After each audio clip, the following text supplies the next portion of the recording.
The simplest way to describe Doll's Nest is that it's a love letter to From Software, that being the carryover of labyrinthian Dark Souls type level design with character gameplay and customization of Armored Core. This is also combined with a very Japanese media aesthetic of Mecha Musume girls. That would be the half-mech, half-human characters that this game stars.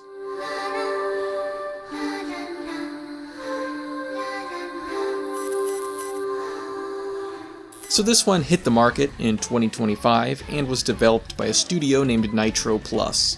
The interesting thing is that this company predominantly makes visual novels. However, in the case of Doll's Nest, it seems they decided to flip their typical production completely upside down.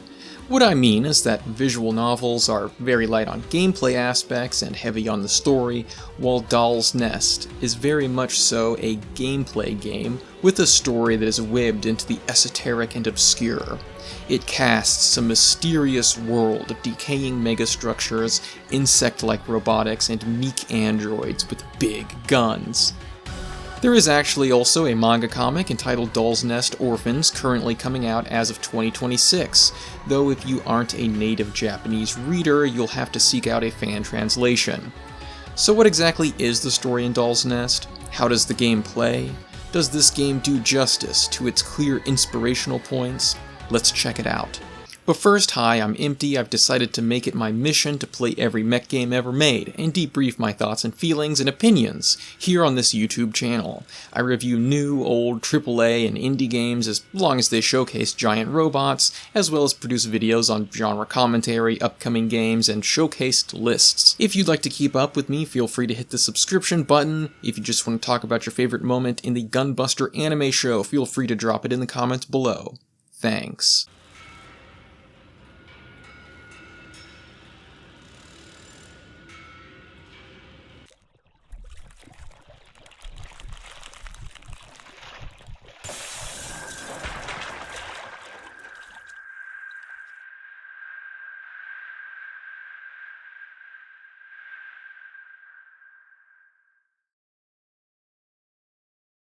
The world setting of Doll's Nest takes place in Hod. This appears to be some sort of hive colony abandoned by authentic life, full of rusting and winding halls inhabited only by replicating automatons. It's segmented into a few layers, that being the upper, middle, lower, and deep layers. Some of the citizens of Hod are reminiscent of bugs despite being clearly mechanical creatures. Insects, beetles, and even tick-like parasites exist here. These all seem to be mindless, sitting in place with watchful eyes waiting for our arrival. On the other hand, there are these doll characters, the humanoid in shape and styling, characters who have the ability to speak, though typically only through brief whispers.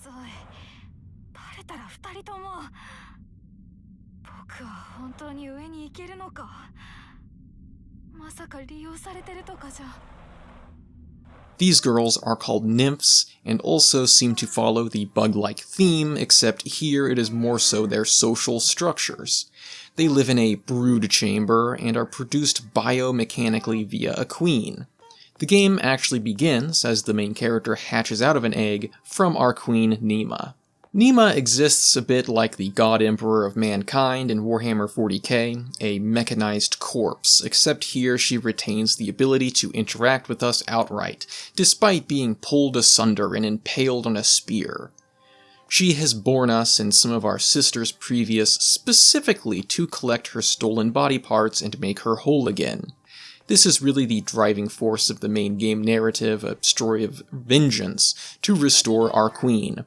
Besides this, there are several side quests involving various nymphs of various factions hidden around Hod. We can also ask Nima more questions about the world, and she'll detail out a few things, like the factions.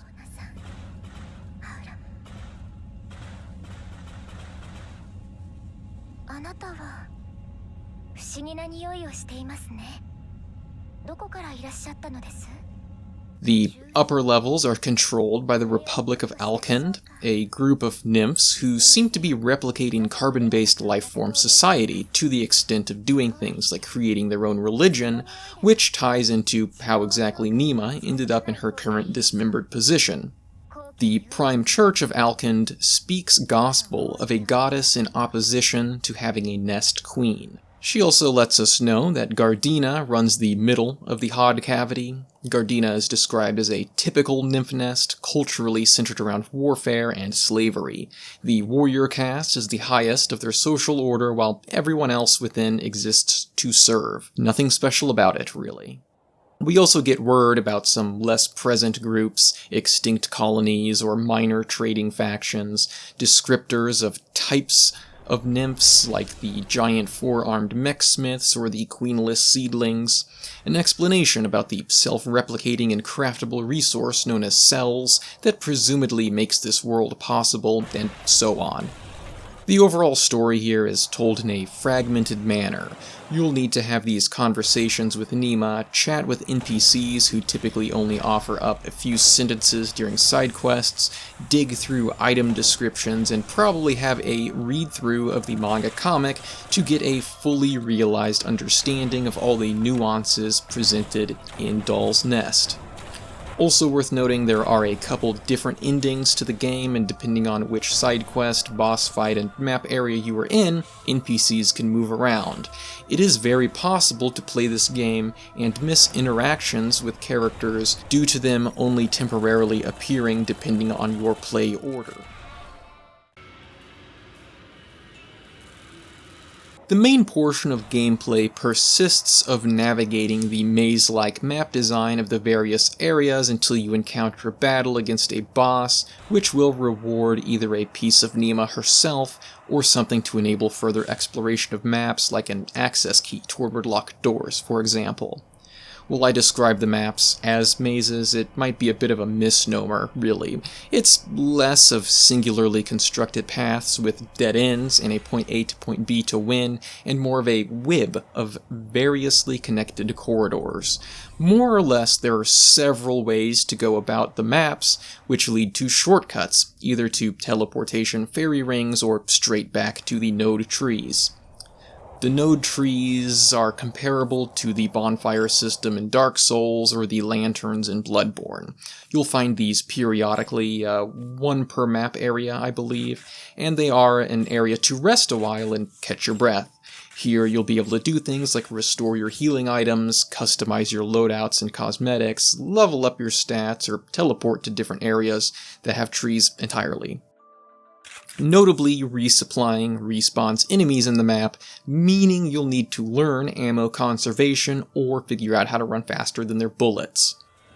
The hub area, comparable to the Hunter's Dream in Bloodborne, in this game is called the Decayed Brood Chamber. It hosts a few characters, notably our queen, but also some merchants like those who are able to upgrade our equipment. Items are purchased with a currency called cells that drop from every enemy once they're killed, and upgraded with specified resources depending on the item type. Items can also sometimes drop from enemies, but mostly are speckled through the game map, which leads to satisfying exploration. There's always an item to pick up somewhere. Also, sometimes these will be utility items like grenades, parasite-infecting power-ups, health or ammo supplements, and so on. These are the magic potions of Hod, if you will. Combat itself feels both quick and hefty depending on your loadouts. Besides a variety of your mecha frame parts, the head, legs, boosters, generators, and so on, you'll also get two-hand weapons to swap to, along with specialty weapons strapped to either side of your back. There's also a pretty substantial amount of depth here, as you'll need to manage not only specialized weapon type, like thermal damage over physical, attack and defense against certain afflictions like poison or burn, but also factors like your carry capacity, your booster energy, your movement speed, your jump height, and of course, your own preferred playstyle. Speaking of playstyle, I had initially gone into this one wanting to give it a go with a melee-built character. I figured it'd be an interesting setup, as most of these mech games I play are substantially based around ranged combat, However, I quickly learned after meeting a certain helicopter boss, this is a game that implores you to utilize build diversity situationally. Different enemies can very heavily lean into you wanting to use a handful of specialized weapon choices that can be significantly impactful. On the other hand, however, this is mostly centered around bosses and not the generalized map exploration enemies. For what it's worth, most of the game my loadout consisted of a sniper rifle, a machine gun, a heat-seeking missile launcher on my back, and a frame that let me jump high, but that last bit was just because I thought it was fun. The bosses themselves range between quick speeding nymphs of opposing factions with loadouts similar to yours, helicopters, slowly trotting tanks, or even rooms full of an endless swarm of spawning cubes. While each and every battle did have its own quirks, mechanics, strengths, and weaknesses, it is a bit disappointing that most of them really break down to being a peekaboo contest where you hide behind a pillar from attacks before popping out to blast some shots when there is an opening. Alternative to this, some of the fights are completely cheesable, like the Colony Depot. I had run out of ammo with my main gun here and realized I could just stand behind the towers I needed to attack, infrequently melee them, and remain shielded from all of the enemy adds' bullet attacks. I'm also pretty sure their bullets actually hit and damage the boss towers too. There is also a level up system in the game that increases your base character stats, though it doesn't really happen in a standard and expected way. You don't passively gain experience points until a big ding happens here. Instead, you'll actively have to return to maps you've completed the boss for previous. This will cause an enemy nymph to spawn that we need to hunt down in order to collect her nerve samples. While I do think this is an interesting idea to encourage players to re-explore areas, potentially getting them to rediscover things they had previously missed, in my experience, there wasn't much of a reason to do this due to not having enough challenge in the actual boss fights. While I initially explored each map, I was thorough enough to not want to revisit them for item collection, and the boss battles never challenged me enough to the point where I thought it would be required to establish a higher base stat level. So this is a system I only actually interacted with accidentally, truth be told. As personal preference, I typically don't like Souls-likes. I don't like Metroidvanias. I get lost without a map. I get bored with the endless respawn of enemies. I get FOMO, wondering if I've missed something super important down that one corner I forgot to peek around 15 minutes ago. It's not that I'd necessarily say I find these sorts of games too difficult as much as they often create an itch of fear and unknown in my brain that I can't seem to satisfyingly scratch. I usually chalk this up to the fact that I have significantly less time to game nowadays, that it's a genre I'm sure I'd be able to enjoy more if I was younger and didn't have all the responsibilities of adulthood soaking up my free time. I'm really not sure I'd say Doll's Nest transcends this genre design, but I will say that I think it handles it very well. I get it, the satisfaction of completion after time spent exploring, repetition to learn things like attack patterns, the trial and error to find the best loadout that really gives you the leg up on that certain annoying boss phase. Doll's Nest feels really good to play, and honestly is probably one of the few games where I hit the end credits and thought, wow, I think I could play through the whole thing again right now and still feel satisfied.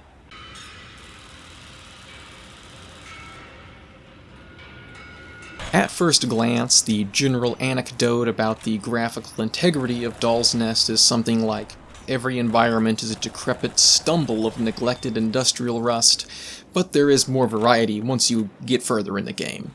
There are large swaths of this failing concrete structure littered with railings, tunnels, tubes, rocks, and buildings, and then segments of the same thing with lush green overgrowth, upturned cityscapes, seas encapsulated underneath sunsets, monochromatic plains, and sanded tombs that choke out the light. And speaking of a lack of light, there was a whole level section where the map was designed to spiral downward into something of a missile silo that nearly entirely lacked ambient light. There were a few of these blue glowing jellyfish enemies, and your ability to utilize a light orb item that acted as your guide. In a way, yes, the environments pretty much all are some sort of dead civilization remnant, but in others the cyber-militarism is presented in a way that the minimalism enhances all of these minor elements, like color. It occurs to me while I comb through my gameplay footage as I write this review, a lot of these areas seem to have an interesting color code to them. The way the cool or warm lighting brings the hollow halls to life. Some areas tinged with reds or blues or greens that reflect back upon the shined metals or bounce back out of the LED eyes of a robotic cricket before he takes aim to blast a missile at you. And this cold world is inhabited by a small range of these interestingly designed mechanical constructs, and I did really enjoy the enemy design. I'm pretty fascinated by bugs, I think they're neat, and it was also neat to see this translated into machines. I guess it makes perfect sense to look at the segmented exoskeletal design of insects and then apply that into the mecha space, as mechs themselves are typically segmented jointly in similar ways.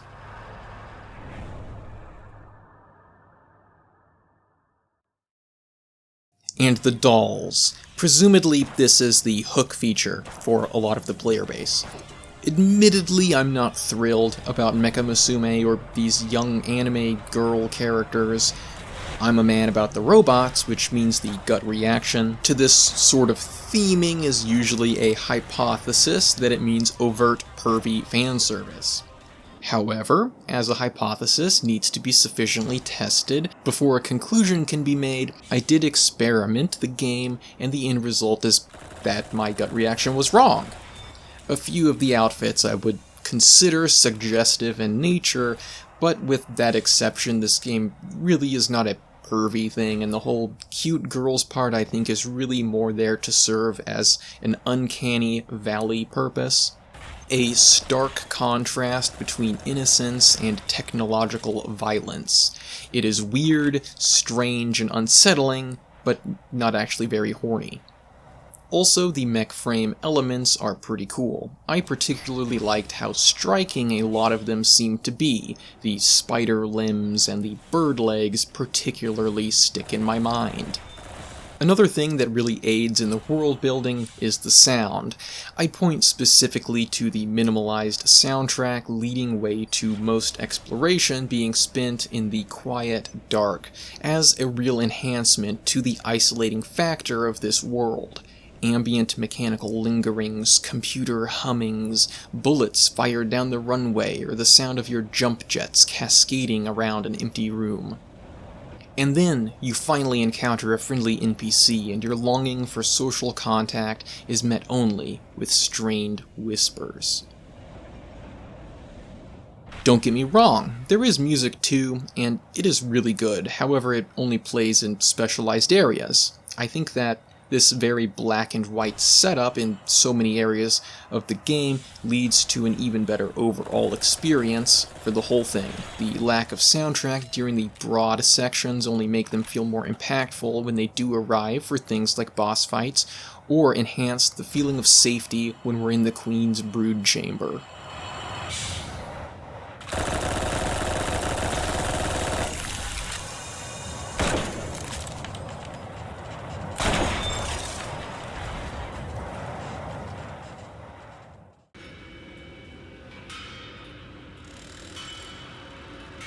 I didn't experience any major bugs or crashes while playing this game.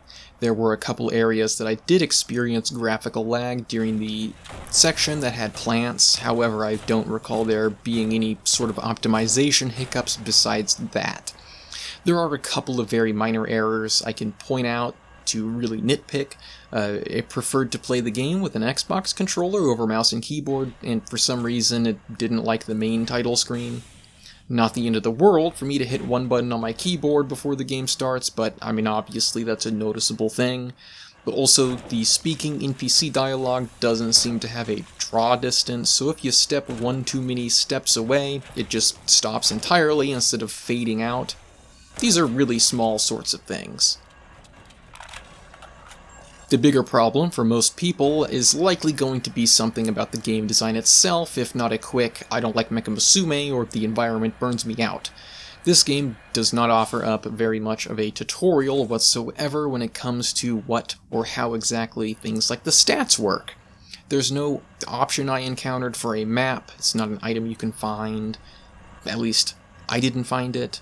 There's not a save state or a pity mechanic if you're failing continuously. You'll get lost and feel helpless, and this is intended by design. In that regard, I never thought the game felt unfair. There doesn't seem to be any dirty tricks with the level layouts or the boss fights, which I think matters a lot with this sort of gameplay. Maybe there is something to say about how the aiming reticle has something of a slowed turn soft lock, but really it's a you get used to it after a couple minutes sort of thing. My biggest gripe, I would say, is the ease to cheese some of the fights. I find this sort of stuff to be charming on a personal level, but I get that this is a design flaw objectively and should be pointed out in critique.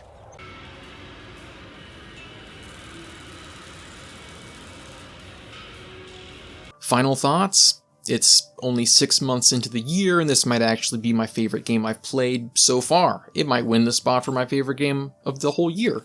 The setting was unexpectedly deep and full of intrigue and mystery. The mecha frame handling felt very tactile. This game does take a bit of time to learn before you'll really feel secure handling it, but that's something that enhances the gameplay overall. You get nervous excitement before every boss and the feeling of fear as you peek around every corner. I think any expectation I had going into this one was exceeded almost instantly during my first hour of gameplay. It's a strange, esoteric, and quiet game world, but it leaves an unquestionable impact.